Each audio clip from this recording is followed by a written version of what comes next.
ಬಯಸುವಂತ ಜನ ನಾವು ಯಾರಿಗೆ ನಮ್ಮೊಬ್ಬರಿಗೆ ಬಿಡೋರಲ್ಲ, ಜಗತ್ತಿಗೆ ಒಳ್ಳೆಯದು ಮಾಡಪ್ಪ ಕೂಡಲ ಸಂಗಮ ಅಂತನ್ನುವಂಥದ್ದು ಹೇಳಿ ನಾನು ಮುಡುಬಿಗುಂಡೇರವ ಸಾಹಿತಿಗಳು ಸಂಶೋಧಕರು ಒಂದು 23 ಪುಸ್ತಕಗಳನ್ನ ಕಲಬುರಗಿ ಜಿಲ್ಲೆಯೊಳಗೆ 40 ವರ್ಷಗಳ ಕಾಲ ಸುದೀರ್ಘ ತಪಸ್ಸಿನ ಫಲ ನಾವೆಲ್ಲ ಕಡೆ ಪ್ರಚಾರ, ಸಾಹಿತ್ಯ ಪರಿಷತ್ ಅಧ್ಯಕ್ಷ ಆಗಿ, ಸಮ್ಮೇಳನ ಅಧ್ಯಕ್ಷ ಆಗಿ ಒಂದು ರೀತಿಯಾದಂತಹ ಕನ್ನಡ ಪರ ಕೆಲಸ ಮಾಡ್ತಾ ಮಾಡ್ತಾ ಇವತ್ತು 58 ವರ್ಷಕ್ಕೆ ಬಂದು ನಿಂತಿದ್ದೀನಿ.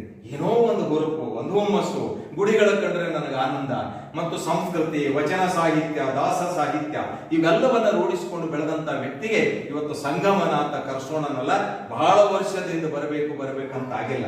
ಇವತ್ತು ನೋಡಿ ಖುಷಿ ಪಟ್ಟಿನಿ, ಸಂತೋಷ ಪಟ್ಟಿನಿ. ಇವತ್ತಿನ ಗಳಿಗೆ ನನ್ನ ಜೀವಮಾನದಲ್ಲಿ ನಾನು ಎಂದೂ ಮರೆಯುವುದಿಲ್ಲ.